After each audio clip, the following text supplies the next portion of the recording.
طيب إن الحمد لله نحمده ونستعينه ونستغفره ونعوذ بالله من شرور أنفسنا ومن سيئات أعمالنا من يهده الله فلا مضل له ومن يضلل فلا هادي له وأشهد أن لا إله إلا الله وحده لا شريك له وأشهد أن محمدا عبده ورسوله يا أيها الذين آمنوا اتقوا الله حق تقاته ولا تموتن إلا وأنتم مسلمون يا أيها الناس اتقوا ربكم الذي خلقكم من نفس واحدة وخلق منها زوجها وبث منهما رجالا كثيرا ونساء واتقوا الله الذي تساءلون به والأرحام إن الله كان عليكم رقيبا يا أيها الذين آمنوا اتقوا الله وقولوا قولا سديدا يصلح لكم أعمالكم ويغفر لكم ذنوبكم ومن يطع الله ورسوله فقد فاز فوزا عظيما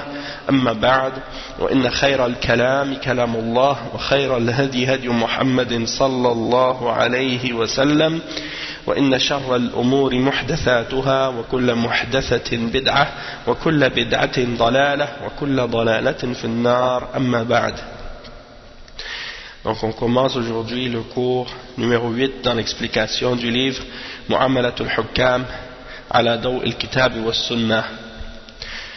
Et donc c'est le livre qui nous explique, écrit par le Cheikh Abdus Salam ibn Burjis ibn Abdul Karim, qui nous explique le comportement à adopter envers les dirigeants selon le Coran et la Sunna.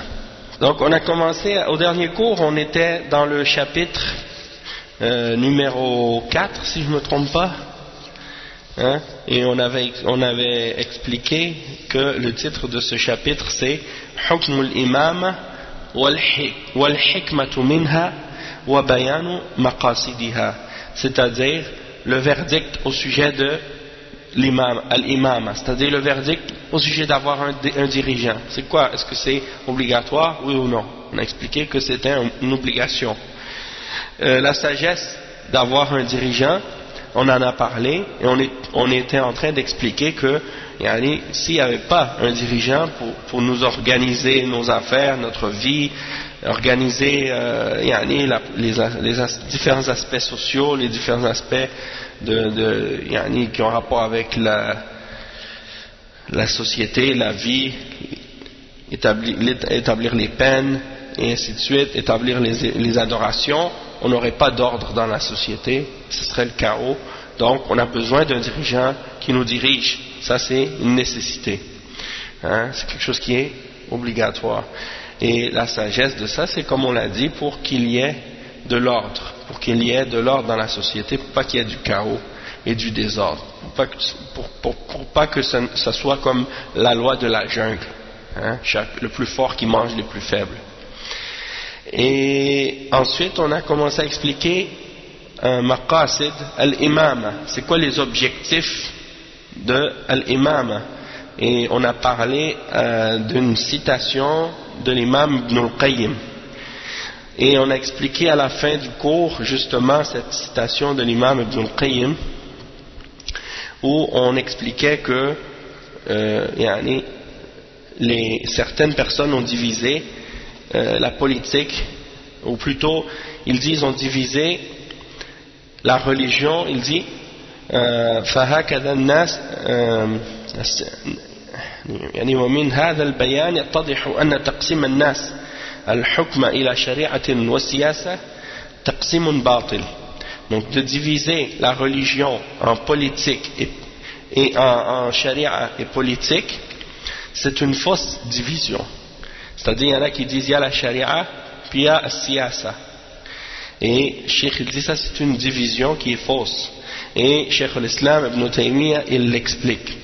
Il dit والسياسة نوعان سياسة عادلة فهي جزء من الشريعة وقسم من أقسامها لا قسيمتها والسياسة باطلة مضادة للشريعة مضادة للظلم للعدل.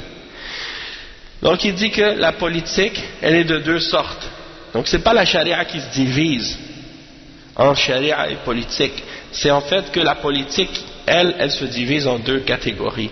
La politique qui est juste et qui est bonne, qui est en réalité une partie de la charia, et une autre politique qui est fausse, et qui est, disons, l'opposé de la justice. Et elle contredit et elle s'oppose à la charia de la même manière que l'injustice s'oppose à la justice. Donc ça, c'est la première chose que l'imam Ibn al-Qayyim a clarifié. Et je vous ai cité la citation de, qu'est-ce que j'avais traduit justement de cette parole de l'imam Ibn al-Qayyim au dernier cours, pour expliquer que il y a plusieurs groupes de bid'a parmi les gens de l'égarement qui ont fait des erreurs dans leur façon de concevoir la charia, puis comment ils l'ont divisée. Donc il expliquait, l'imam Ibn al-Qayyim, que il y en a parmi les musulmans qui ont essayé de diviser entre la charia et la politique, comme les laïcs. On a aujourd'hui les gens qui disent il faut séparer la religion puis la politique, et il y en a d'autres qui disent il faut séparer la charia et al-haqiqa. Et ça, c'est les soufis qui ont ramené cette séparation-là, qui ont dit il y a la charia qui sont les règles, les applications physiques, les aspects extérieurs de la religion, puis al-haqiqa, c'est la réalité de la religion, et ils prétendent que cette réalité, on ne peut pas la connaître sauf si on suit le soufisme. Donc ils essaient de diviser la religion en deux. Et il y en a d'autres qui ont divisé la religion aussi en raison et révélation, comme les Mu'tazila par exemple. Ils ont dit, nous, s'il y a un conflit entre la révélation et la raison, on prend la raison comme référence, on ne prend pas la révélation. Et il y en a d'autres qui ont fait d'autres divisions de ce genre, et Cheikh Ibn al-Qayyim il a dit, la réalité par rapport à tous ces exemples qu'ils ont mentionnés, la politique, al-haqiqa, la réalité, la raison, al-aql, al-tariqa, la voie, tout cela se divise en deux. C'est-à-dire que dans toutes ces choses-là, il y a qu'est-ce qui est vrai et il y a qu'est-ce qui est faux. Qu'est-ce qui est vrai de ces 4 exemples, ça fait partie de la charia. Et c'est la vérité, et c'est qu'est-ce qui est bon. Tandis que tout ce qui est en contradiction avec la charia dans ces choses-là, eh bien, c'est ce qui est faux et c'est ce qui est à rejeter. Donc, comme j'expliquais au dernier cours, il y a des gens qui disent on ne peut pas mélanger la politique avec la religion parce que la politique c'est sale, c'est mauvais, c'est l'hypocrisie, tandis que la religion c'est le bon, c'est le bien, c'est la pureté.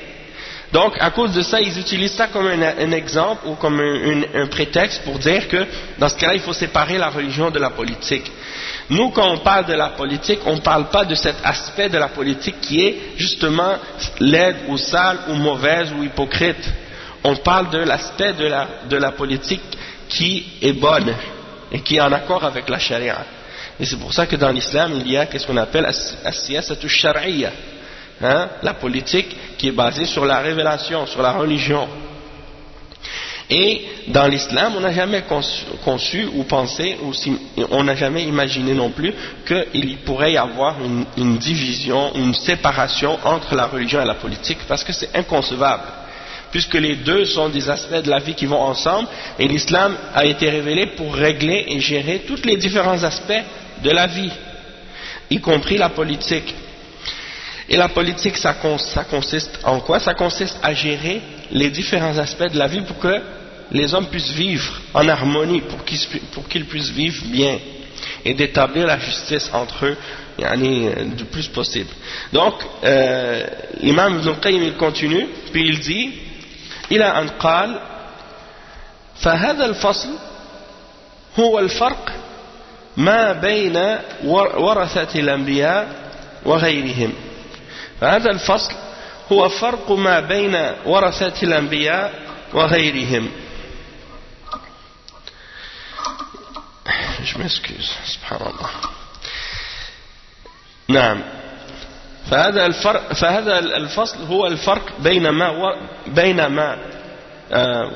هو فرق ما بين ورثة الأنبياء وغيرهم وأصله مبني على حرف واحد وهو عموم رسالته صلى الله عليه وسلم بالسنة إلى كل ما يحتاج إليه العباد في معارفهم وعلومهم التي بها صلاحهم في معاشهم ومعادهم وأنه لا حاجة إلى أحد سواه البتة وإنما حاجتنا إلى من يبلغنا عنه ما جاء به فمن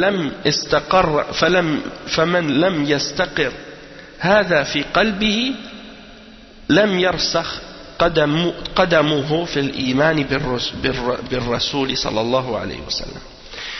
Donc il dit la différence dans cette séparation qu'on a mentionnée, c'est-à-dire de diviser de diviser la politique en deux, puis de dire ce qui est juste dans la politique, ça fait partie de la charia, et ce qui est injuste, ça fait pas, c'est qu'est-ce qui oppose la charia. Cette division-là, c'est la différence entre entre les héritiers des prophètes, c'est-à-dire les ulama, et les autres. C'est-à-dire cette distinction-là, c'est la distinction qui est faite par les ulama, par opposition aux autres. Et à la base, c'est basé sur une seule lettre ou une seule parole, c'est-à-dire le message général de la sunna. Et dans la sunna du prophète sallallahu alayhi wa sallam, il y a tout ce que les serviteurs d'Allah ont besoin comme connaissance et comme science, par lesquels ils vont être capables d'organiser leur vie comme il faut et se préparer pour leur au-delà. Et ils n'ont pas besoin de rien d'autre en dehors de ce qui est dans le Coran et dans la Sunna pour gérer ça. C'est-à-dire que tout ce qu'ils ont besoin pour gérer et pour comprendre, pour savoir comment bien vivre dans cette vie d'ici-bas et pour arriver à une bonne fin dans l'au-delà, est compris dans le message de la sunna du prophète sallallahu alayhi wa sallam, et on n'a pas besoin de rien d'autre en dehors de ça pour y arriver. La seule chose qu'on a besoin, c'est celui qui va nous transmettre de la part du prophète sallallahu alayhi wa sallam qu'est-ce qu'il a amené. C'est tout ce qu'on a besoin. Il dit celui dont cette connaissance-là ou cette base-là n'a pas été fermement établie dans le cœur, eh bien son pied n'est pas enraciné dans la foi en ce que les messagers ont amené. C'est-à-dire celui qui n'a pas bien compris cette base-là, que l'islam, il y a tout dedans, et que c'est tout ce que tu as besoin pour gérer ta vie d'ici-bas et ton au-delà, il est compris dedans, et que tu n'as rien besoin de source extérieure à l'islam pour gérer ta vie. Si tu n'as pas compris ça, alors ton pied n'est pas encore ferme dans la foi en le messager d'Allah sallallahu alayhi wa sallam. بل يجب الإيمان بعموم رسالته في ذلك كما يجب الإيمان بعموم رسالته بالنسبة إلى المكلفين. فكما لا يخرج أحد من الناس عن رسالته البتة فكذلك لا يخرج حق من العلم به والعمل عما جاء به. فما جاء به هو الكافي الذي لا حاجة بالأمة إلى سواه، وإنما يحتاج إلى غيره من قل نصيبه من معرفته وفهمه، فبحسب قلة نصيبه من ذلك تكون حاجته.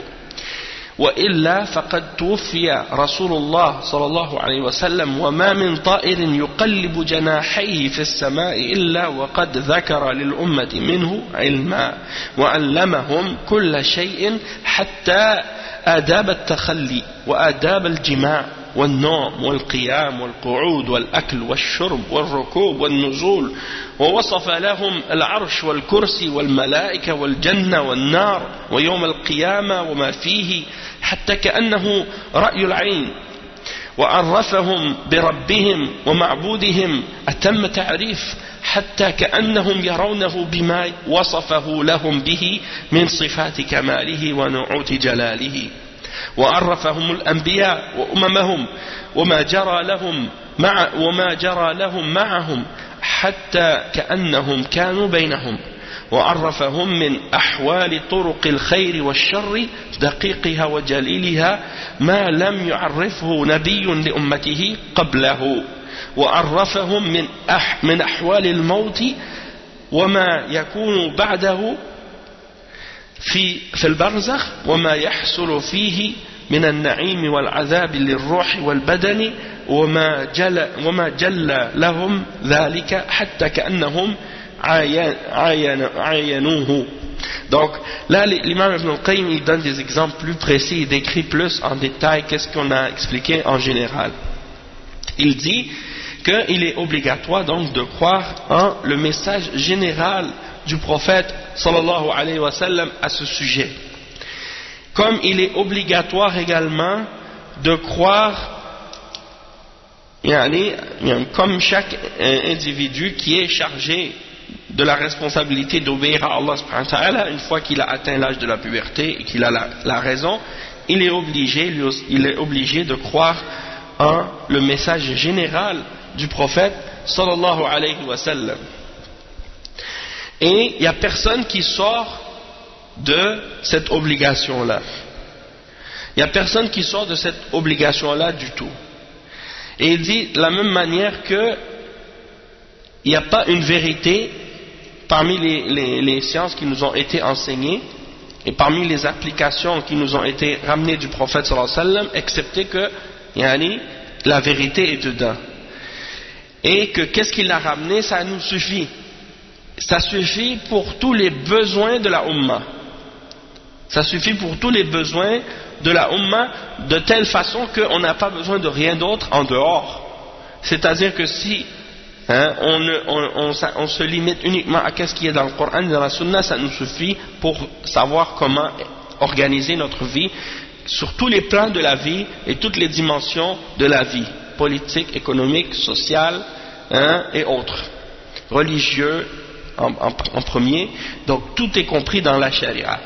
Et il dit, celui qui a besoin d'autre chose que de l'islam pour gérer ces affaires-là, c'est uniquement à cause du peu de science qu'il a de la religion et de sa compréhension.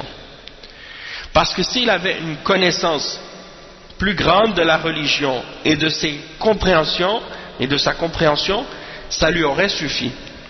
Mais il dit, selon le peu de science qu'une personne peut posséder, il aura besoin de quelque chose extérieur à l'islam. Et donc c'est pour ça que tu vois beaucoup de gens qui disent l'islam c'est pas suffisant, dans le sens que la charia c'est pas suffisant pour gérer notre vie, parce qu'il n'y a pas tout dans la charia. Pourquoi il dit ça? Parce qu'il ne connaît pas la charia de façon complète. Sa connaissance de la charia est très limitée. Il n'a pas étudié la religion, et c'est souvent le cas chez justement les gens qui ont étudié dans les sciences de la dunya, chez les kuffars, soit en sociologie, soit en politique, soit en économie ou d'autres domaines. Ils connaissent rien de la charia pour de vrai. La connaissance qu'ils ont de la charia, c'est une connaissance très superficielle. Peut-être qu'ils ont lu quelques livres comme ça écrits par des penseurs islamiques, mais ils ne connaissent pas réellement la charia parce qu'ils ne l'ont pas étudiée en profondeur. Et bien entendu, étudier la charia en profondeur, ça demande des années et des années d'études.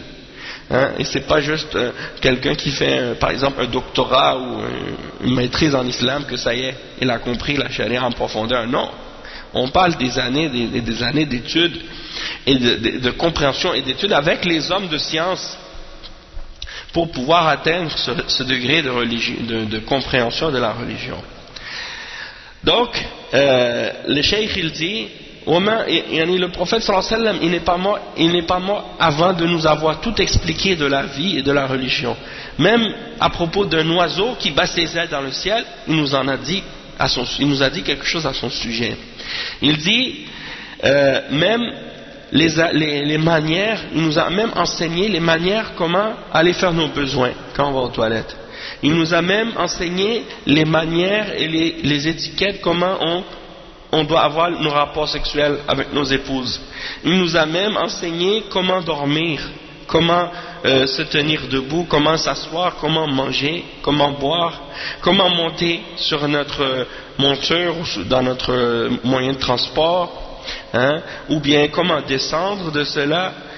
Il nous a même décrit le trône d'Allah subhanahu wa ta'ala ainsi que le repose-pied, les anges. Il nous a parlé des anges, il nous les a décrits, il nous a parlé du paradis, il nous a parlé de l'enfer, il nous a parlé du jour de la résurrection, et qu'est-ce qu'il va y avoir dans ce jour de la résurrection, comme si on était là et comme si on l'a vu avec nos propres yeux.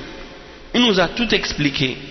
Il nous a fait également connaître notre Seigneur, celui qu'on adore, Allah subhanahu wa ta'ala, de la plus complète connaissance.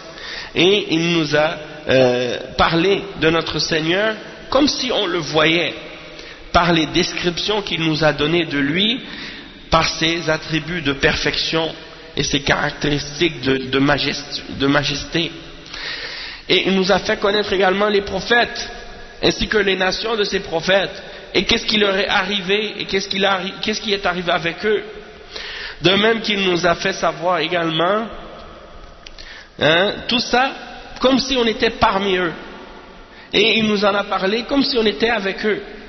Il nous a fait savoir également toutes les différentes voies vers le bien et toutes les différentes voies vers le mal, en détail et avec des explications précises. Et il nous l'a expliqué d'une manière qu'aucun autre prophète avant lui l'avait fait pour sa nation. C'est-à-dire qu'il n'y a pas un prophète avant le prophète Mohammed sallallahu alayhi wa sallam qui avait expliqué la religion et les détails de la religion d'une façon aussi détaillée et aussi précise que le prophète Mohammed sallallahu alayhi wa sallam l'a fait à sa umma. Regardez les livres des juifs, regardez les livres des chrétiens, regardez les détails, qu'est-ce qu'ils ont eux dans leur religion, et comparez avec qu'est-ce que nous on a dans le Coran et dans la Sunna et dans la Sharia, il n'y a aucune comparaison possible. Parce que le prophète sallallahu alayhi wa sallam a tout expliqué en détail dans cette religion, il n'a rien laissé. Et il dit, il nous a également fait connaître les choses qui se passent dans les états par rapport à la mort, et qu'est-ce qu'il va y avoir après la mort dans Al-Barzakh, c'est-à-dire dans la tombe, des délices et des châtiments qui sont dans la tombe pour l'âme et pour le corps, et qu'est-ce qui va leur arriver, comme si on le voyait avec nos propres yeux. Donc tout ça, ça nous a été expliqué. Après le cheikh il dit وَكَذَلِكَ عَرَّفَهُمْ مِنْ أَدِلَّةِ التَّوْحِيدِ وَالنُّبُوَّةِ وَالْمَعَادِ وَالرَّدِّ عَلَى جَمِيعِ طَوَائِفِ أَهْلِ الْكُفْرِ وَالضَّلَالِ مَا لَيْسَ لِمَنْ عَرَفَهُ حَاجَةٌ إِلَى كَلَامِ أَحَدٍ مِنَ النَّاسِ الْبَتَّةِ. Il dit, il leur a également fait connaître les preuves de l'unicité d'Allah et de la prophétie et de la résurrection et la réfutation de tous les groupes et de toutes les sectes et toutes les religions de kufr et d'égarement, à un point tel qu'il n'a même pas laissé le besoin de se référer à la parole de quiconque en dehors, des hommes, en dehors d'Allah subhanahu wa ta'ala dans ces questions-là. Tout a été clarifié à ce sujet-là dans la révélation. وكذلك عرفهم من مكايد الحروب وعليكم السلام ورحمة الله وبركاته عرفهم بمكايد الحروب ولقاء العدو وطرق الظرف به وما لو علموه وفعلوه لم يكن لهم عدو أبدا.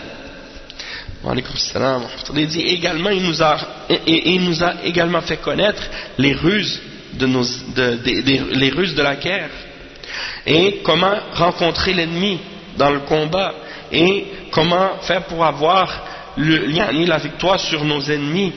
Et il nous a tout enseigné de ces choses-là, et si on l'aurait su, si on le connaissait comme il faut et si on l'aurait appliqué comme il faut, on n'aurait jamais eu un ennemi qui pouvait nous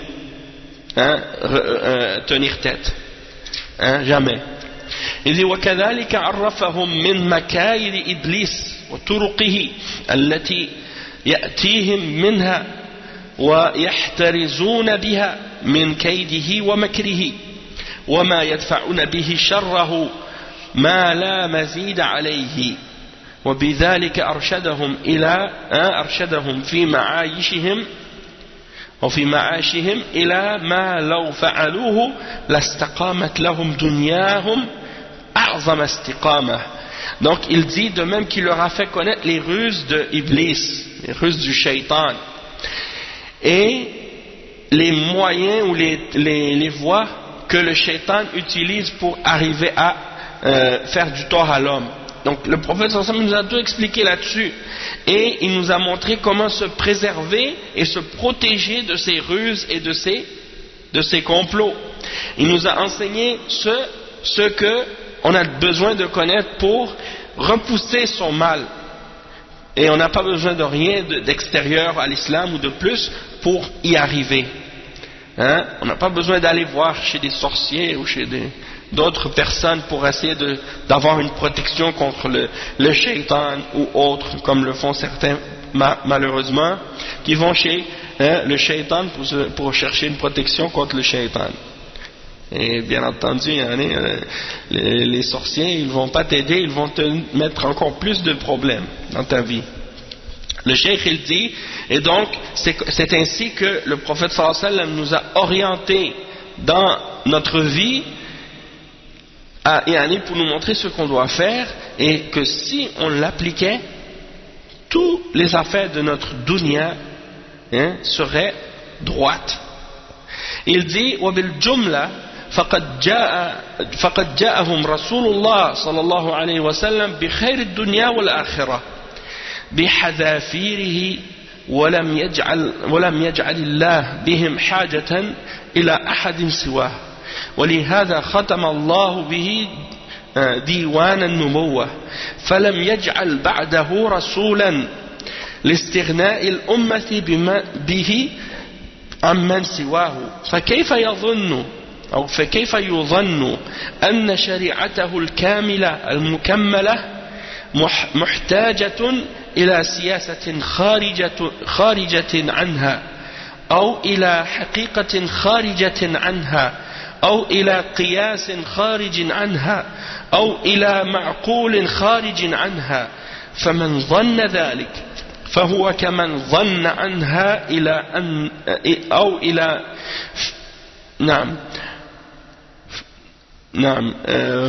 je me suis perdu.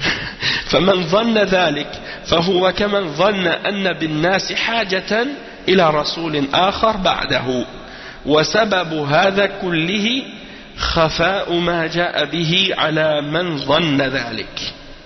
قال تعالى أولم يكفهم أن أنزلنا عليك الكتاب يتلى عليهم إن في ذلك لرحمة وذكرى لقوم يؤمنون. وقال تعالى ونزلنا عليك الكتاب تبيانا لكل شيء وهدى ورحمة وبشرى للمسلمين. وقال تعالى إن هذا القرآن يهدي للتي هي أقوم. وقال تعالى يا أيها الناس قد جاءتكم موعظة من ربكم وشفاء لما في الصدور وهدى ورحمة للمؤمنين. Donc le cheikh ici, c'est là qu'il dit de façon générale, et c'est là la suite de la citation de l'imam Ibn al-Qayyim que j'avais traduit par la suite. Ok. Donc il dit de façon générale, donc le prophète sallallahu alayhi wa sallam, il nous a ramené tout ce qui est le meilleur et le bien de cette dunya et de l'au-delà, avec par sa main. Il nous a ramené tout ça. Et Allah subhanahu wa ta'ala, il nous a pas laissé dans le besoin de quoi que ce soit en dehors de ce qu'il a ramené. Et c'est pour ça que Allah subhanahu wa ta'ala a scellé la prophétie par le prophète Mohammed sallallahu alayhi wa sallam, parce qu'il a tout, il a tout ramené, il n'y a plus rien qui reste comme besoin d'autre chose ou de quoi que ce soit d'autre. Et donc il n'y a pas eu besoin d'un messager après lui. C'est ça. Et, étant donné qu'il a tout complété, il a tout expliqué, il a tout clarifié, on n'a pas besoin d'un autre prophète. C'est ça ce qu'il dit là ensuite, l'imam Ibn al-Qayyim.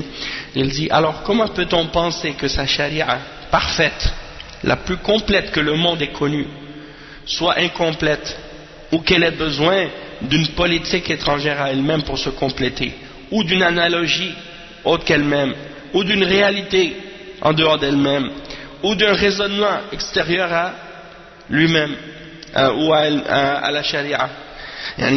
celui qui pense de cette manière est semblable à celui qui pense que les hommes ont besoin d'un autre prophète après le prophète Mohammed sallallahu alayhi wa sallam.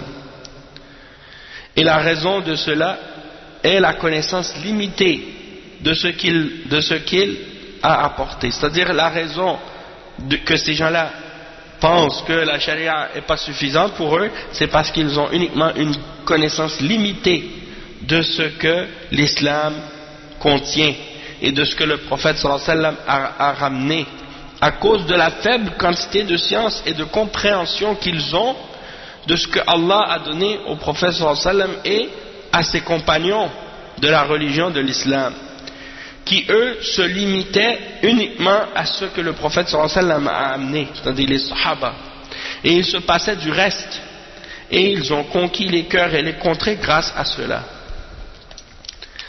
Donc il dit, le cheikh ici, que celui qui pense qu'on a besoin d'une autre chose que la charia et qu'est-ce que le prophète sallallahu alayhi wa sallam a amené, c'est comme s'il était en train de dire qu'on a besoin d'un nouveau prophète. Hein?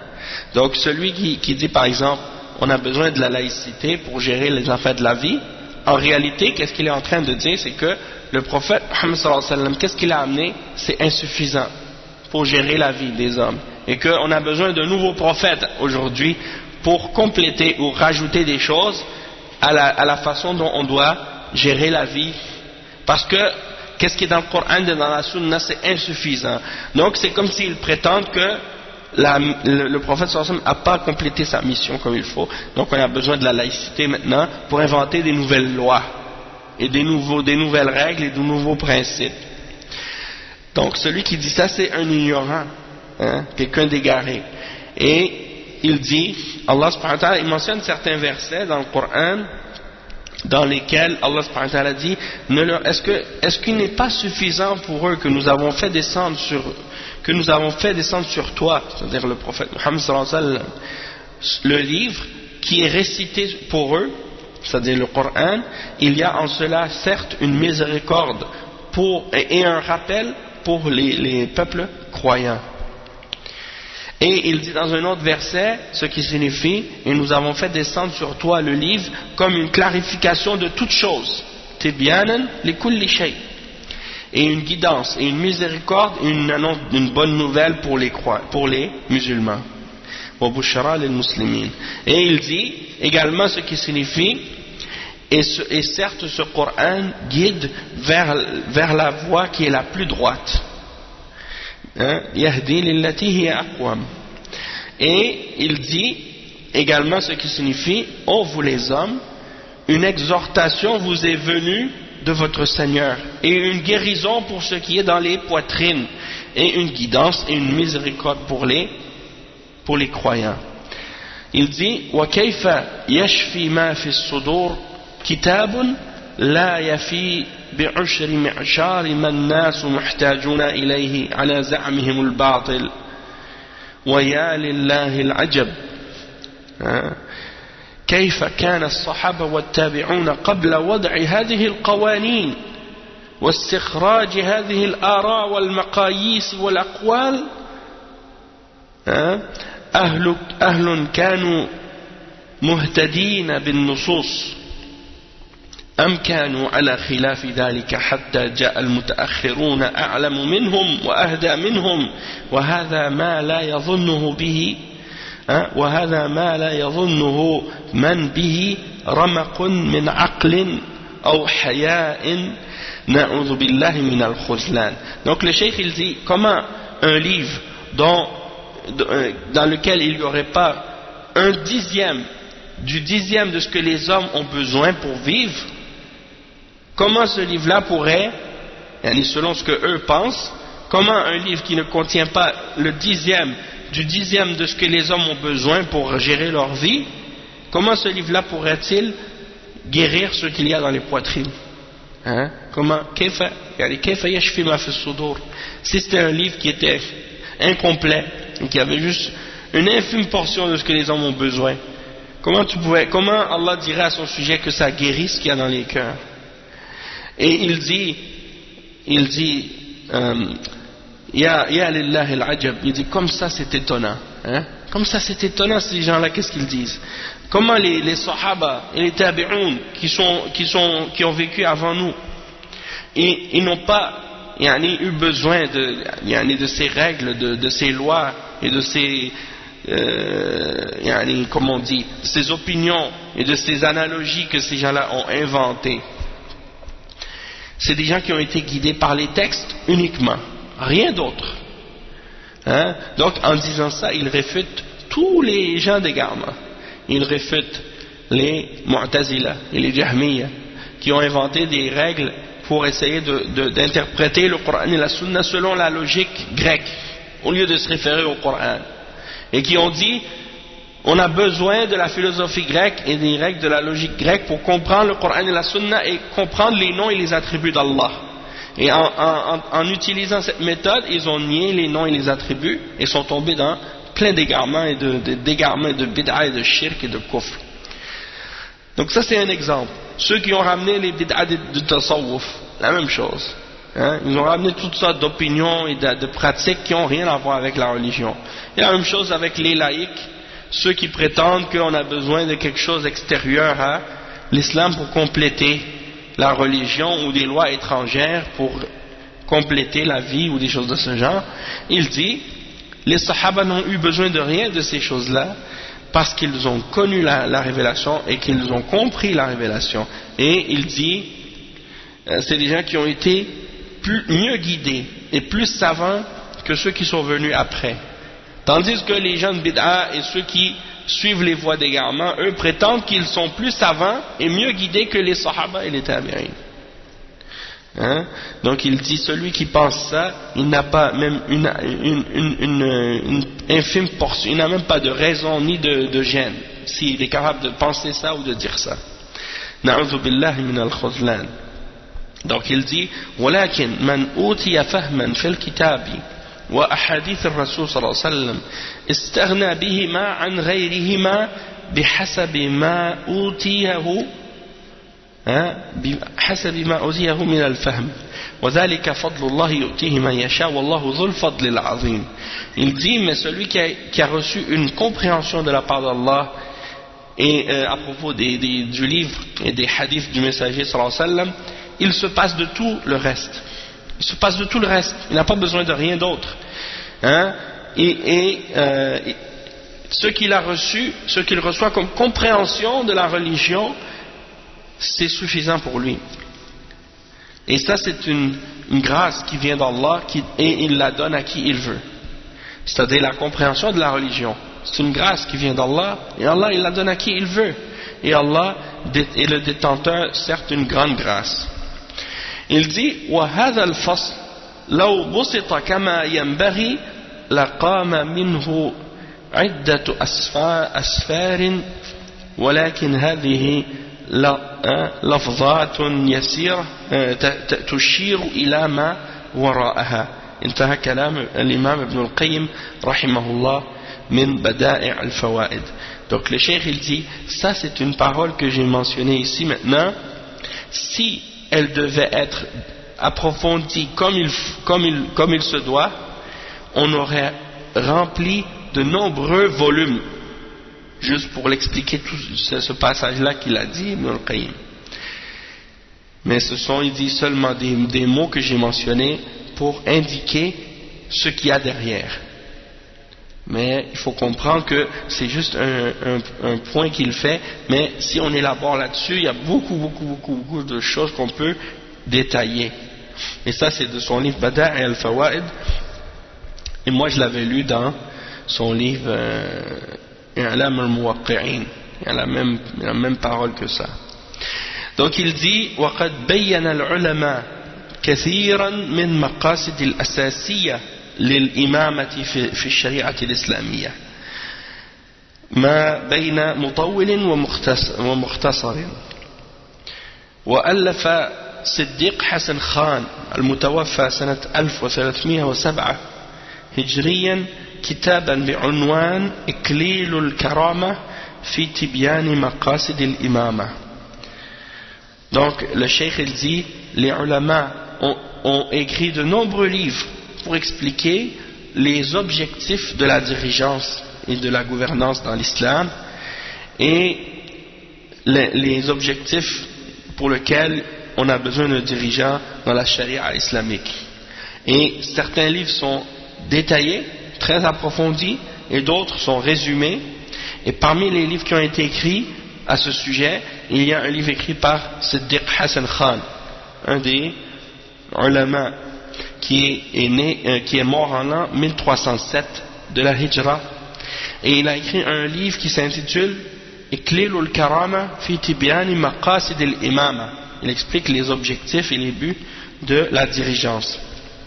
Il dit وَلَمَّا رَأَيْتُ الْعَلَّامَ ابن جماعة الكناني رحمه الله قد استوفى جل هذه المقاصد وعبر عنها بالحقوق الواجبة على السلطان آثرت سياقها كما ذكرها حيث ذكر الحقوق التي للسلطان والحقوق التي عليه وهذا سردها. Donc le cheikh il dit, et il y a également un autre savant qui s'appelle Ibn Jama'a al-Kinani, et dans un livre qu'il a écrit qui s'appelle Tahrir al-Ahkam fi Tabdiri Ahl al-Islam, il a énuméré les objectifs de la dirigeance et de la gouvernance, et il a expliqué cela en exprimant cela dans les termes des droits qui sont obligatoires envers le dirigeant et les devoirs du dirigeant. Et donc il dit, j'ai laissé le format tel que le cheikh l'a mentionné, puisqu'il a mentionné les devoirs et les droits du dirigeant, et il les a cités tels quels. Donc on va les lire ensemble. Le cheikh il dit وَلِلسُّلْطَانِ وَالْخَلِيفَةِ عَلَى الْأُمَّةِ عَشْرَةُ حُقُوقٍ وَلَهُمْ عَلَيْهِ عَشْرَةُ حُقُوقٍ. Donc il dit que le dirigeant ou le sultan ou le khalifa ou celui qui est au pouvoir dans l'islam, dans un pays musulman, il a 10 droits. Il a 10 droits. Et la population ont 10 devoirs envers lui et ont 10 droits sur lui. Et il les énumère. Il dit أما حقوق السلطان العشرة فالحق الأول بذل الطاعة له ظاهرا وباطنا في كل ما يأمر به أو ينهى عنه إلا أن يكون معصية. قال الله تعالى يا أيها الذين آمنوا أطيعوا الله وأطيعوا الرسول وأولي الأمر منكم وأولو الأمر هم الإمام ونوابه عند الأكثرين وقيل هم العلماء وقال النبي صلى الله عليه وسلم السمع والطاعة على المسلم فيما أحب أو كره ما لم يؤمر بمعصية. Donc le cheikh il commence à mentionner les 10 droits du dirigeant. Le premier droit du dirigeant, c'est le suivant, de lui donner l'obéissance apparente et cachée, ouvertement et intérieurement, dans tout ce qu'il ordonne et dans tout ce qu'il interdit, excepté si c'est une désobéissance à Allah. Puisque Allah subhanahu wa ta'ala dit dans le Coran, ô vous qui avez cru, obéissez à Allah, obéissez aux messagers et à ceux d'entre vous qui détiennent le commandement, c'est-à-dire les dirigeants. Ulul Amr, le cheikh il dit, ce sont les dirigeants et ses seconds, c'est-à-dire ses députés ou ses ministres, c'est eux les dirigeants. Ulul Amr. Et d'autres ont dit également parmi les ulama que ce sont les ulama aussi. Donc ce sont aussi les ulama de l'islam qui sont Ulul Amr. Mais en premier c'est celui qui est au pouvoir. C'est lui qui a l'autorité sur tout le monde. Il dit, et le prophète sallallahu alayhi wa sallam a dit dans les hadiths, et ça c'est juste un hadith mais il y en a des dizaines et des dizaines, qui dit l'écoute et l'obéissance incombe aux musulmans. C'est-à-dire le musulman doit écouter et obéir dans ce qu'il aime et dans ce qui lui déplaît, tant qu'il n'est pas ordonné de faire un péché, c'est-à-dire tant que le dirigeant ne lui ordonne pas de faire un péché. وَقَدْ أَوْجَبَ اللَّهُ تَعَالَى ورسوله طاعة ولي الأمر ولم يستثني منه سوى المعصية فبقي ما عداه على الامتثال. Donc le cheikh il dit, et Allah subhanahu wa ta'ala ainsi que son messager ont rendu obligatoire l'obéissance aux dirigeants tant qu'il n'a pas ordonné de faire un péché. La seule exception dans son obéissance, c'est quand il nous ordonne de faire qu'est-ce qui est ma'siyah, qu'est-ce qui est haram. Sinon, le reste, tu dois faire ce qui t'est ordonné, selon ta capacité. Al-Haqq al-Thani, donc ça c'est le premier droit, l'obéissance. Bien entendu, les Khawarij, ils contredisent ce premier droit du dirigeant, parce qu'ils disent, il faut que le dirigeant, il faut que, c'est-à-dire, eux, ils appellent à, ils disent, il faut que le dirigeant soit juste, et qu'il soit sans péché, ou qu'il ne fasse pas des grands péchés. Ils disent que du moment que le dirigeant fait des grands péchés, ou qu'il soit injuste, il fait de l'injustice, alors dans ce cas-là, ils disent, on ne doit pas l'obéir, et on doit se révolter contre lui. Ça c'est la voie des Khawarij. Et ils font le takfir de ce dirigeant s'il ne juge pas par tout ce que Allah a révélé dans tout, et ils le considèrent comme étant un kafir, et ils ordonnent les gens de se révolter contre lui. Allah musta'an. Donc ça c'est la voie des Khawarij, et eux ils incitent les musulmans à faire des révoltes et des rébellions et des coups d'état et des attentats et des trucs de ce genre, comme on voit aujourd'hui de la part des Khawarij, comme Al-Qaïda, Daesh, qui sont dans les pays, dans différents pays musulmans, et aussi en Syrie, Ansar al-Jaysh al-Nusra, et en Somalie, Al-Shabaab, qui sont aussi des groupes qui font partie des Khawarij, Boko Haram en Nigeria, Boko Haram, la même chose. Tous ces groupes-là font partie des groupes des Khawarij. Et les kuffars, aujourd'hui dans les médias, ils disent toujours ces groupes-là sont des groupes radicaux, intégristes et fondamentalistes ou je sais pas quoi. Nous on dit ce sont des gens qui font partie de la secte des Khawarij. Ce sont des gens d'égarement. Le prophète sallallahu alayhi wa sallam a mis en garde contre cette secte depuis son époque, et il a dit à leur sujet que ce sont des chiens de l'enfer. Kilab ou Ahl al-Nar. Donc c'est pas juste des extrémistes, comme quelqu'un qui fait qui exagère dans certains aspects de la religion seulement.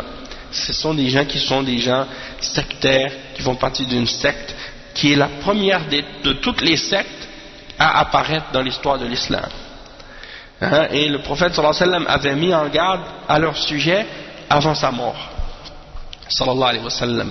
Donc c'est pas juste comme eux ils prétendent que c'est un groupe parmi les extrémistes ou des choses comme ça. Et maintenant on dirait que parfois quand tu lis les médias, comment ils parlent de Daesh par exemple, on dirait presque qu'ils leur font des éloges, et on dirait presque qu'ils parlent d'eux, ils mentionnent ils sont forts, ils sont comme ci, ils sont comme ça. On dirait qu'on se demande, mais est-ce que vous êtes en train de les glorifier ou bien est-ce que vous êtes en train de les encourager ou quoi? Et chaque fois que ces shayatin, ces diables font une vidéo, ils la mettent dans les médias et eux ils la repassent dans les journaux, dans les médias, partout pour que les gens voient ça. C'est comme si on dirait qu'ils sont en train de faire de la publicité pour Daesh, nasallallahu al-afiyah. Donc c'est pour ça que nous on est contre Daesh, et eux les kuffars ils disent qu'ils sont contre le terrorisme, mais dans la charia de l'islam, les punitions pour les terroristes et pour ceux qui font le fasad fil ard, ils sont beaucoup plus sévères que les punitions que les kuffars ont pour ces gens-là. Parce que les kuffars par exemple, ils sont contre le terrorisme, ils disent on est contre le terrorisme et on est contre les extrémistes, mais ils laissent les Khawarij faire leur da'wah et faire leur publicité et encourager qu'est-ce qu'ils font, et même appeler à leurs idées. Ils disent oui, tant qu'ils n'ont pas fait rien d'action, on ne peut pas les arrêter. ils ont le droit de s'exprimer, la liberté d'expression. Tandis que dans l'islam, si tu vois quelqu'un qui appelle à la voix des Khawarij, et qui fait la da'wa à la voix des Khawarij, le dirigeant musulman, il doit les arrêter. Il ne les laisse pas faire la da'wa à la bid'a et à appeler à la bid'a des Khawarij. Hein, c'est pas juste attendre qu'ils font des actes de terrorisme, attendre qu'ils fassent des problèmes, que là après on va les arrêter seulement. Non.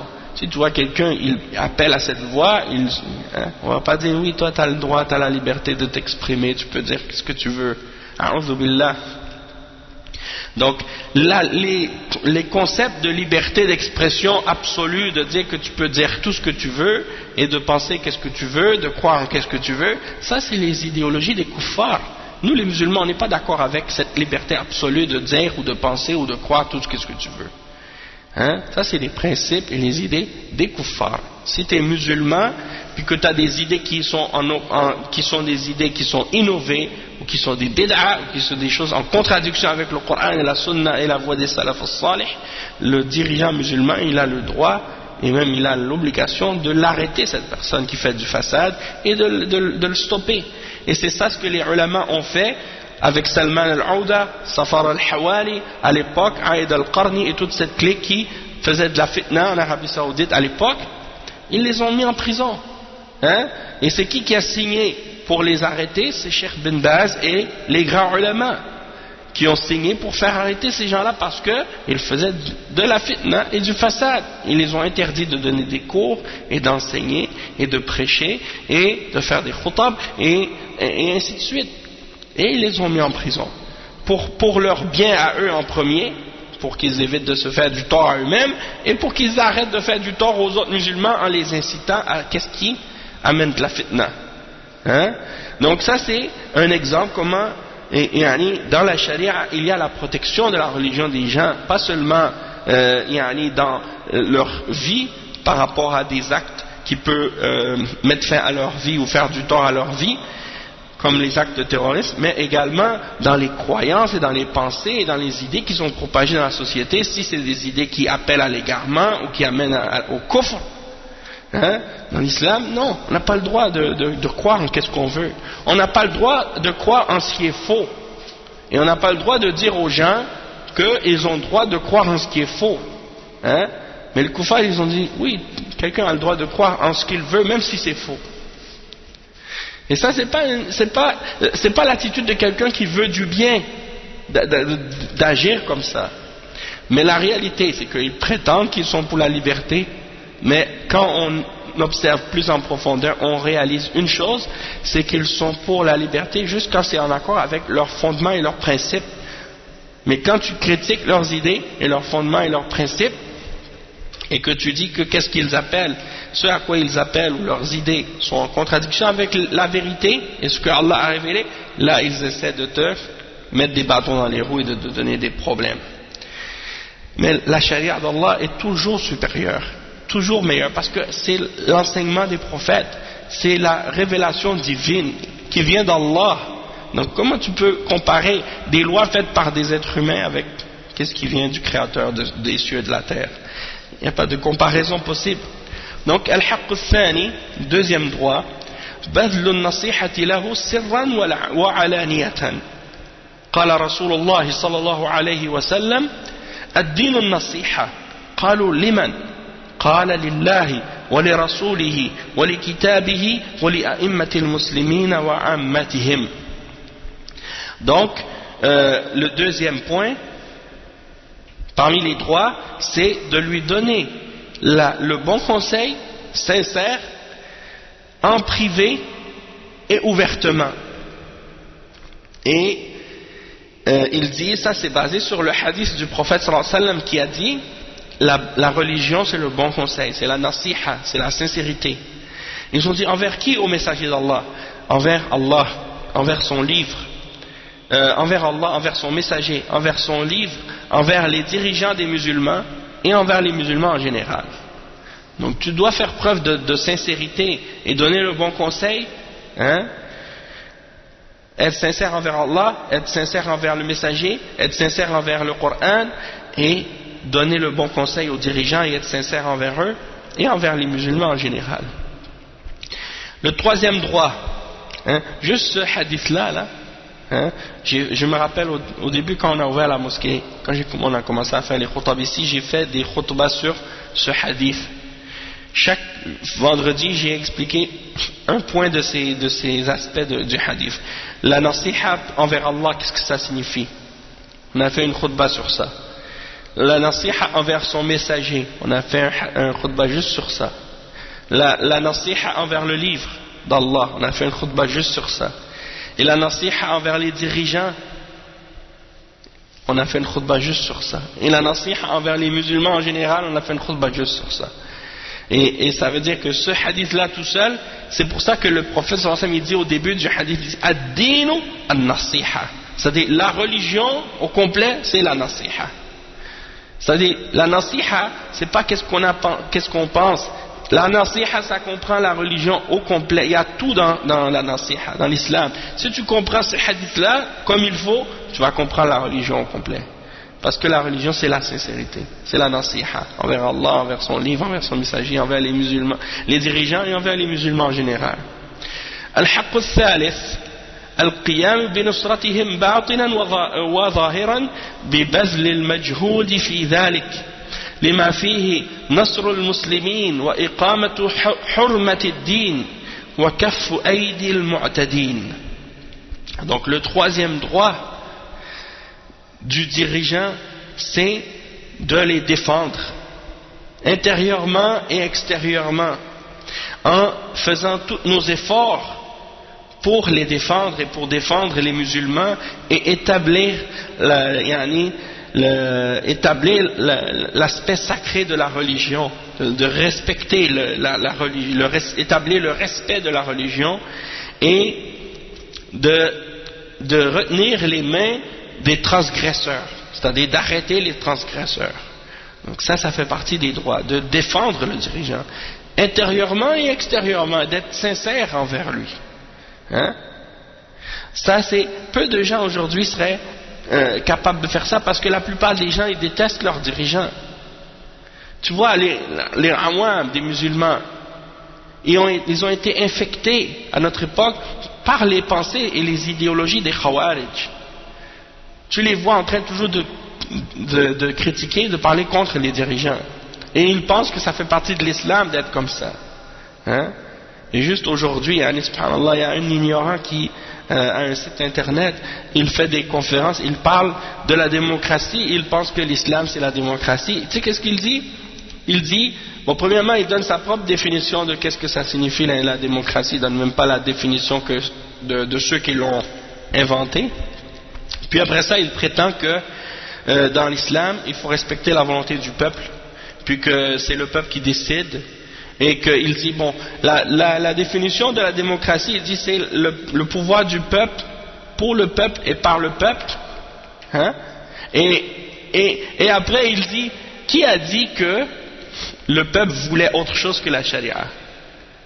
Il dit, subhanallah, est-ce que tu as vu, ici par exemple, tu vas demander par exemple, est-ce que vous voulez le Coran et la Sunna et l'ordre d'Allah et respecter les règles d'Allah et qu'est-ce qui est dans l'islam? La majorité des hommes sur la terre, ils ne veulent pas se soumettre à la vérité, ils veulent suivre leur passion.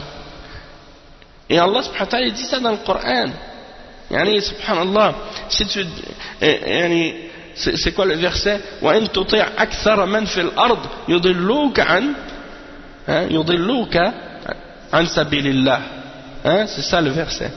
C'est-à-dire si tu obéis à la majorité des hommes sur terre, ils vont t'égarer du chemin d'Allah. Donc de penser que oui, si tu donnes le choix aux hommes, ils vont vouloir l'ordre d'Allah. D'un point ils vont pas vouloir, parce que la plupart des hommes sont ignorants. Premièrement, ils savent même pas c'est quoi l'ordre d'Allah, c'est quoi que Allah veut. Donc comment ils peuvent le vouloir s'ils le connaissent pas? Déjà ça c'est pas possible. Et deuxièmement, la plupart des hommes suivent leur passion, ils veulent leur désir. Donc comment tu vas leur penser qu'ils vont vouloir l'ordre d'Allah? Franchement, c'est des gens vraiment, soit ils sont Soit ils sont bêtes, ou soit ils sont naïfs, ou quoi, quelque chose comme ça, mais il y a un problème dans leur compréhension. Ça, c'est les ikhwan. La plupart des ikhwan, c'est comme ça qu'ils pensent.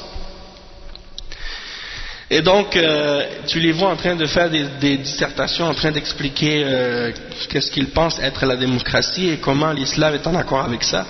Et donc, ils disent, s'il y a un dirigeant qu'on n'aime pas, les musulmans, ils ont le droit de l'enlever du pouvoir.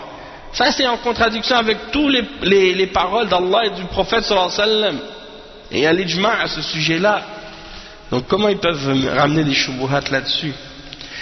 Donc, le cheikh, il dit, al-haqq al-rabi' أن يعرف له عظيم حقه أن يعرف له عظيم حقه وما يجب من تعظيم قدره فيعامل بما يجب له من الاحترام والإكرام وما جعل الله تعالى له من الإعظام ولذلك كان العلماء الأعلام من أئمة الإسلام يعظمون حرمتهم ويلبون دعوتهم مع زهدهم وورعهم وعدم الطمع فيما لديهم وما يفعله بعض المنتسبين إلى الزهد من قلة الأدب معهم ليس من السنة. Donc le cheikh il dit le quatrième droit du dirigeant, c'est de connaître le grand droit qu'il a sur les gens et de savoir qu'on doit le respecter et respecter son statut et le traiter avec respect et honneur et savoir ce que Allah subhanahu wa ta'ala lui a donné comme grandeur. Et c'est pour ça que les ulama de l'islam et les grands imams de la religion respectaient le droit sacré des dirigeants et ils répondaient à leurs invitations. Et malgré ils répondaient à leurs invitations, mais en même temps ils ne cherchaient pas à obtenir rien de leur part. C'est-à-dire ils répondaient à l'appel ou à l'invitation des dirigeants, mais ils ne demandaient rien aux dirigeants. Ils ne souhaitaient rien de ce que les dirigeants ont dans leurs mains. Contrairement à certaines personnes parmi les hommes aujourd'hui qui se disent soufiyines, qui prétendent se détacher de la dunya, et tu les vois, les gens qui sont les plus collés au pouvoir, pas pour leur donner la nasiha ou pour leur montrer le bien et leur enseigner le bien, mais juste pour obtenir d'eux des faveurs de la dunya, et de les encourager dans le batil. Nasalullah al-afiyah.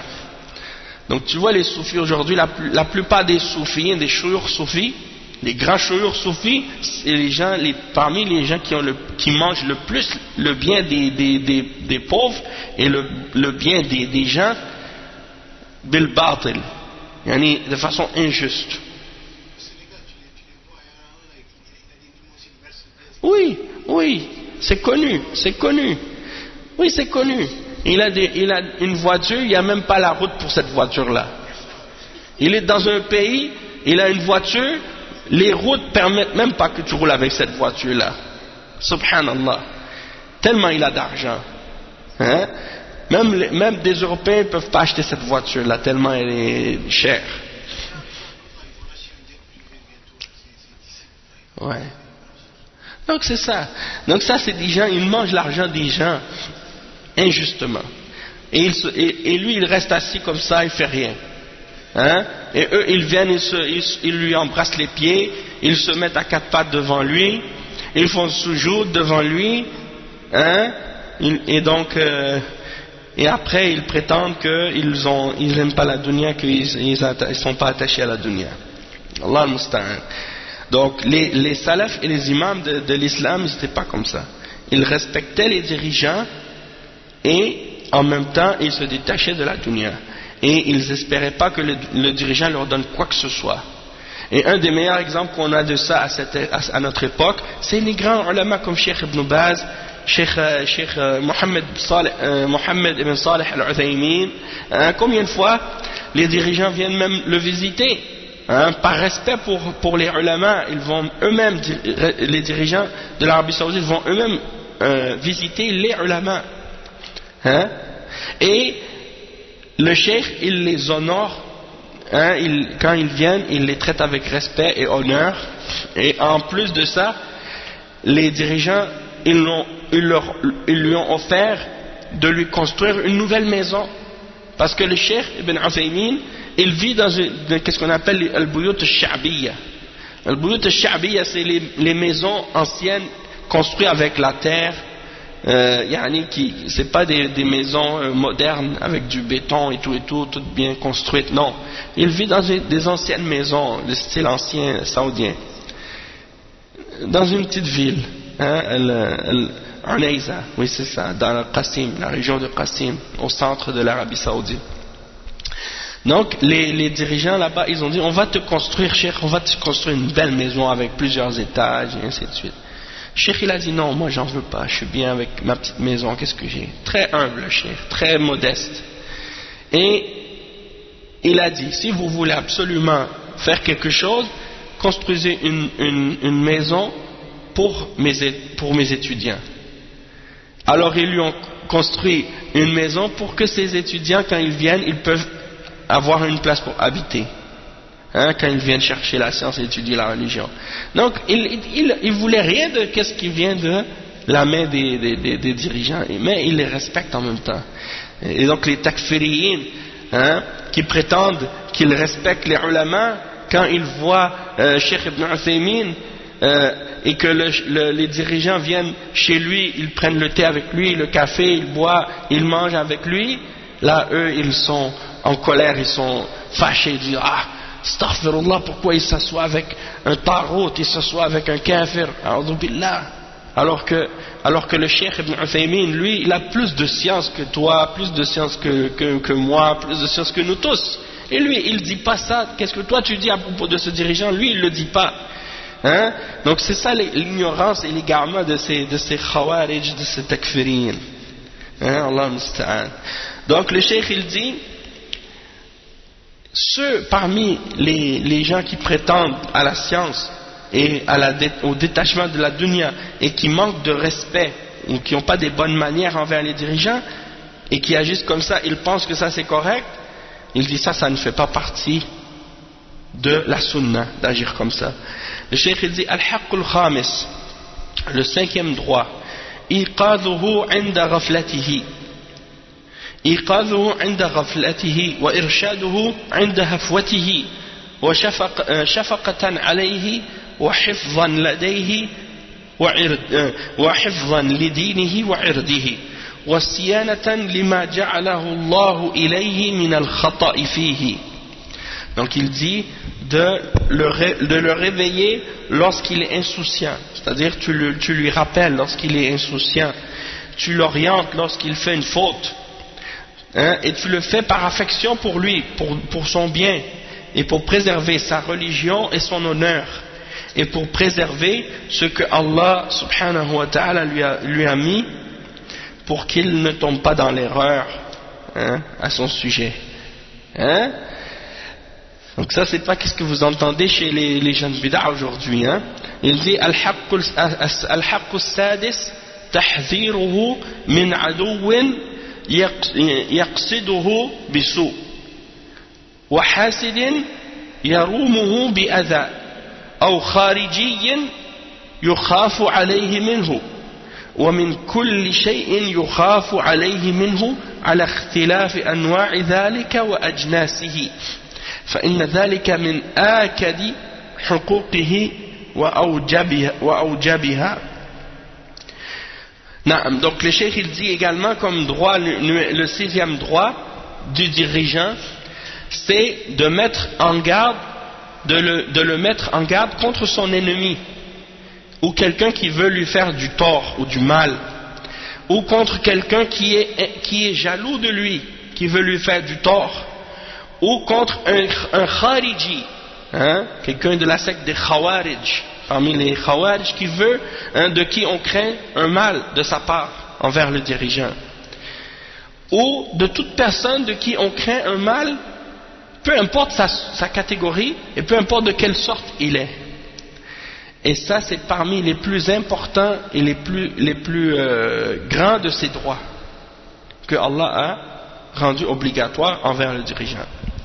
الحق السابع إعلامه بسيرة عماله الذين هو مطالب بهم ومشغول الذمة بسببهم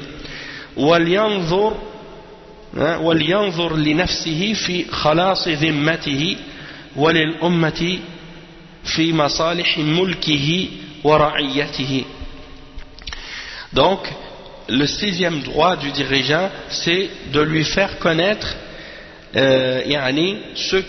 comment agissent et comment se comportent ses employés et les gens qui travaillent pour lui dans l'État, pour savoir qu'il respecte la responsabilité et le devoir qu'ils ont,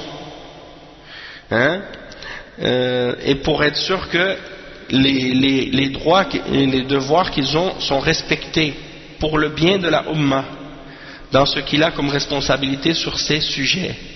Donc ça veut dire que le dirigeant, par exemple, s'il y a des gens qui travaillent pour lui dans l'État, que ce soit des fonctionnaires ou autres, mais qu'ils ne font pas bien leur travail, il faut informer le dirigeant de ça. Un tel, il fait pas correctement son travail, il triche les gens ou il agit mal ou des choses comme ça, pour que le dirigeant puisse corriger les problèmes. Al-Haqq al-Thamin i'anatuhu ala ma tahammalahu min a'ba'i al-ummah wa musa'adatuhu ala dhalika biqadri al-muknah. قال الله تعالى وتعاونوا على البر والتقوى وأحق من أعين على ذلك ولاة الأمور. Donc le droit numéro 8, c'est que tu aides le dirigeant à porter qu'est-ce que les gens ont besoin dans la Ummah, de l'aider selon ta capacité, parce que Allah subhanahu wa ta'ala dit et entraidez-vous mutuellement dans la bonté et dans la piété. Donc une des choses les plus importantes parmi les droits dans lesquels on doit aider quelqu'un dans le bien, c'est bien entendu les dirigeants, puisque eux ils ont la plus grande responsabilité envers les musulmans. Al-Haqq al-Tasi' رد القلوب النافرة عنه إليه وجمع محبة الناس عليه لما في ذلك من مصالح الأمة وانتظام أمور الملة. Donc il dit le 10e droit, c'est de ramener vers lui les cœurs qui s'enfuient de lui. C'est-à-dire s'il y a des gens qui ont des mauvaises pensées ou des mauvaises intentions ou qui pensent du mal ou qui n'aiment pas le dirigeant, de les ramener vers l'amour de ce dirigeant-là. Et il y a dans cela les biens et les intérêts de toute la Ummah. Et c'est ainsi que toutes les affaires de la religion vont s'organiser. Parce que si les gens détestent le dirigeant et sont contre lui, il n'y a rien qui peut se faire dans la société, il n'y a rien qui peut s'organiser, parce qu'il n'y a personne qui veut faire sa part. والحق العاشر الذب عنه بالقول والفعل وبالمال والنفس والأهل في الظاهر والباطن والسر والعلانية. وإذا وفت الرعية بهذه الحقوق العشرة الواجبة وأحسنت القيام بمجامعها والمراعاة لمواقعها صفت القلوب وأخلصت واجتمعت الكلمة وانتصرت.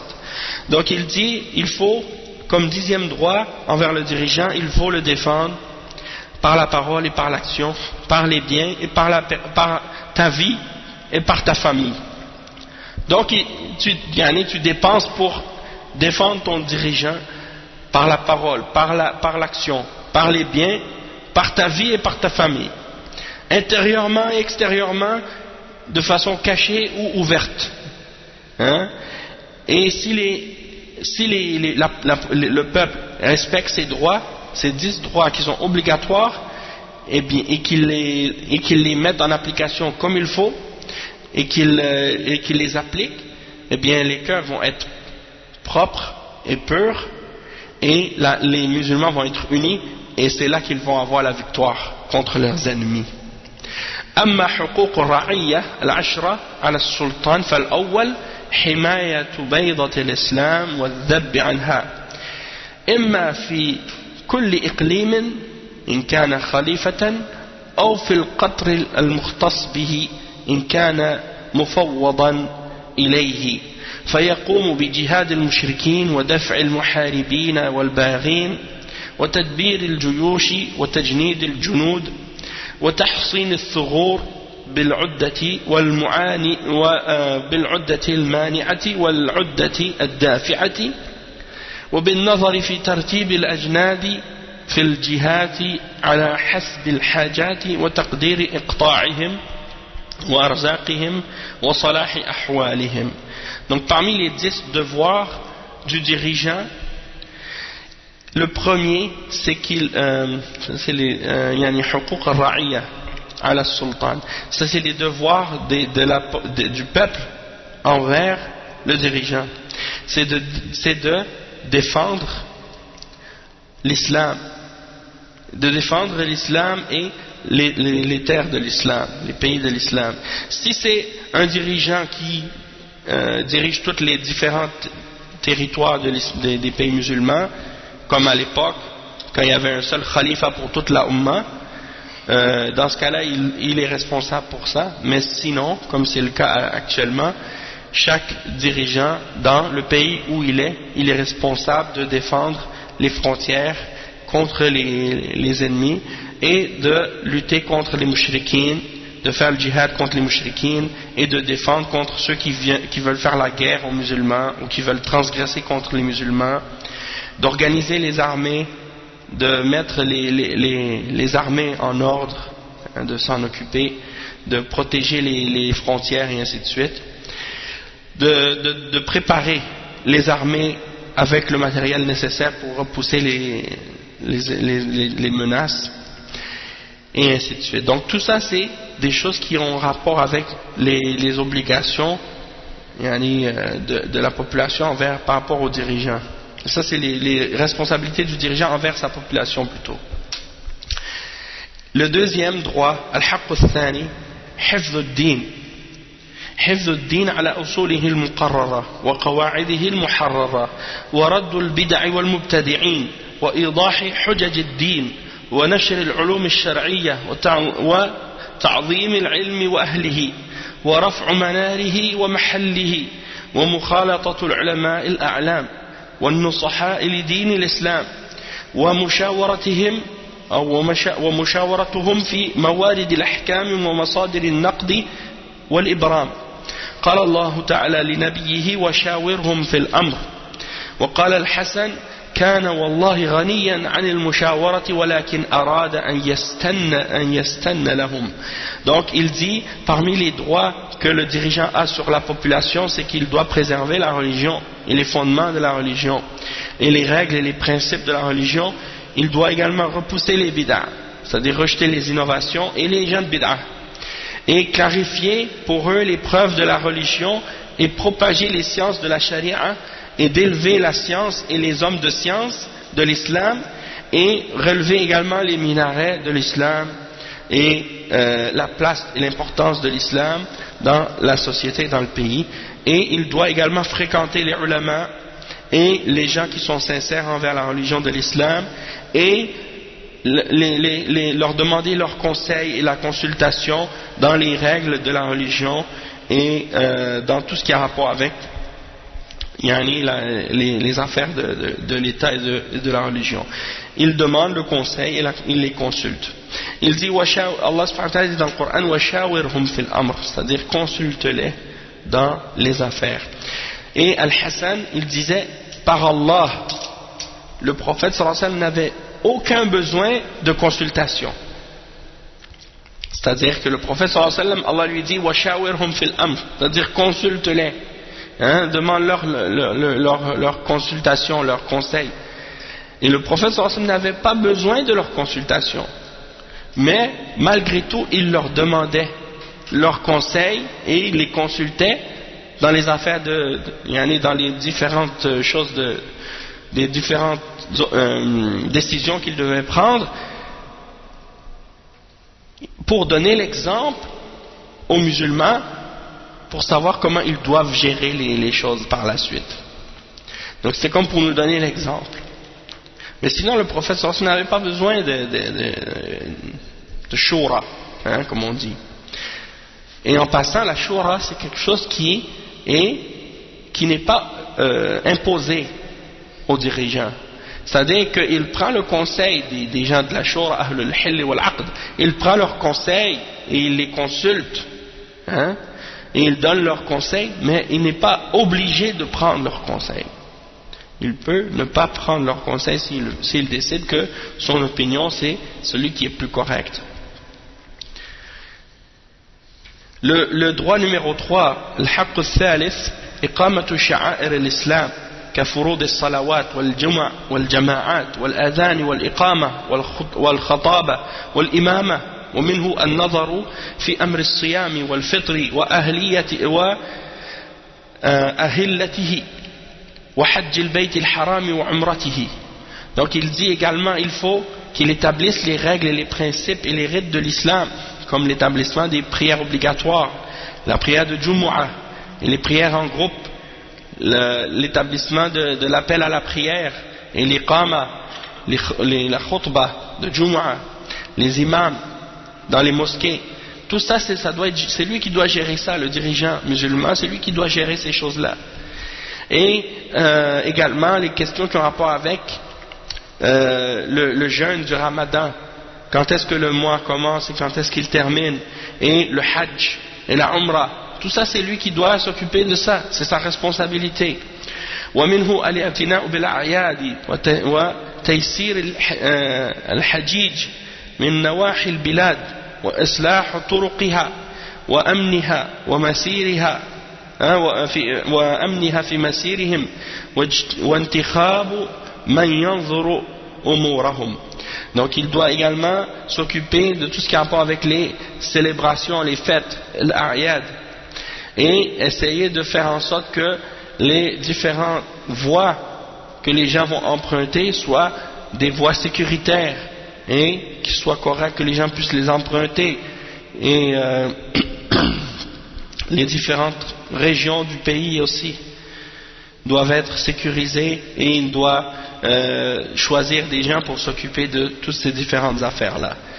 والحق الرابع فصل القضايا والأحكام بتقليد الولاة والحكام لقطع المنازعات بين الخصوم وكف الظالم عن المظلوم ولا يولي ذلك إلا من يثق بديانته وصيانته من العلماء والصلحاء والكفاة والنصحاء ولا يدع السؤال عن أخبارهم والبحث عن أحوالهم ليعلم حال الولاة مع الرعية فإنه مسؤول عنهم ومطالب بالجناية منهم. وقال الرسول صلى الله عليه وسلم وكل راع مسؤول عن رعيته. Donc il dit que également le dirigeant il a comme responsabilité d'établir les règles et les jugements, et il doit aussi choisir les différents responsables des différentes régions et les juges dans les tribunaux islamiques, c'est-à-dire pour couper les disputes lorsqu'il y a des conflits, pour que la justice soit remise à celui qui a été opprimé et celui à qui on a fait une injustice. Et le dirigeant donc doit chercher ceux en qui il a confiance par rapport à leur religion pour protéger justement les droits des gens, et il doit donc choisir parmi les ulama, parmi les gens qui sont aptes et qui sont corrects et qui sont propres à être des juges, et il doit questionner à leur sujet pour savoir comment ils sont et se renseigner au sujet de leur état pour qu'ils puissent savoir la situation de ses fidèles, ou pas de ses fidèles, mais de ses sujets, de ceux qui sont sous son pouvoir, et il est responsable de ça. Et le prophète sallallahu alayhi wa sallam a dit, chaque berger est responsable de son troupeau. Kullukum ra'in wa kullukum mas'ulun an ra'iyatihi. Et donc le dirigeant il est comme un berger pour le peuple, il est responsable de son peuple. Il sera questionné à ce sujet-là au jour de la résurrection. On va lire le dernier puis on va s'arrêter pour le adhan. Al-Haqq al-Khamis إقامة فرض الجهاد بنفسه وبجيوشه أو سراياه وبعوثه وأقل ما يجب في كل سنة مرة إن كان بالمسلمين قوة فإن دعت الحاجة إلى أكثر منه وجب بقدر الحاجة ولا يخلي سنة من جهاد إلا لعذر كضعف بالمسلمين والعياذ بالله وانشغالهم بفكاك أسراهم واستنقاذ بلاد استولى الكفار عليها فيبدأ بقتال من يليه من الكفار إلا إذا قصده الأبعد فيبدأ بقتاله لدفعه. Donc le responsable dans l'islam du djihad et du combat et des armées et de tout ce qui a rapport avec ça, c'est uniquement le dirigeant. C'est lui qui décide quand est-ce qu'on fait le djihad, quand est-ce qu'on le fait pas. C'est pas des petits groupes ou des individus qui décident par eux-mêmes qui ils attaquent ou qui ils attaquent pas ou contre qui ils font la guerre et contre qui ils ne le font pas, comme c'est le cas de la part de certains des groupes de Khawarij à notre époque. Ils veulent se mettre à la place du dirigeant et décider à sa place. Et des fois il y en a parmi les Khawarij, quand on dit ça, ils se moquent. Ils disent, regardez les salafis, ces gens-là, ils disent que c'est les dirigeants qui doivent faire le djihad. Et là, ils mettent des photos des dirigeants musulmans qui serrent la main avec des dirigeants des kuffars, puis dire, est-ce que vous pensez que ces gens-là vont faire le djihad? Parce qu'ils pensent que si ces dirigeants-là font des photos avec les dirigeants kuffars, que ça c'est contraire à l'islam, dans le sens que je ne parle pas de la photo, mais je parle le fait de faire des ententes et des pactes et de faire des trêves, de faire des pactes, de faire des ententes internationales, des ententes diplomatiques, des ententes économiques avec des kuffars. Il n'y a rien d'interdit là-dedans. Et le prophète sallallahu alayhi wa sallam à son époque lui-même le faisait avec les juifs, avec les mouchriquines, avec les kuffars, les chrétiens. Donc ça c'est pas interdit dans l'islam de faire ça. Et si on est trop faible, les musulmans ne sont pas capables, ils n'ont pas la force militaire nécessaire pour être capables de combattre un ennemi qui est plus fort que lui, alors dans ce cas-là les musulmans sont excusés de le faire, le djihad. Et donc le dirigeant c'est lui qui est responsable de veiller à ça et de décider qu'on fait la paix avec ce pays-là, et avec ces pays-là. On ne fait pas la guerre contre eux parce qu'on est faible, ou bien parce que c'est pas le temps, ou c'est pas le moment, ou c'est ci et ça. C'est lui qui décide. Et qu'est-ce qui arrive si par exemple il a la force et la capacité puis qu'il le fait pas? Est-ce que toi dans ce cas-là tu dis, bon si lui il le fait pas, moi je m'en vais dehors, je vais le faire moi-même tout seul? Non. S'il ne le fait pas et qu'il a la capacité de le faire, c'est Allah qui va le juger au jour de la résurrection.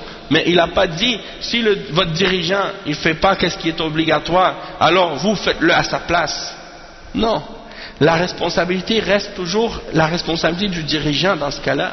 Sauf que s'il ne le fait pas, c'est lui qui va être responsable au jour de la résurrection, et non les musulmans en général.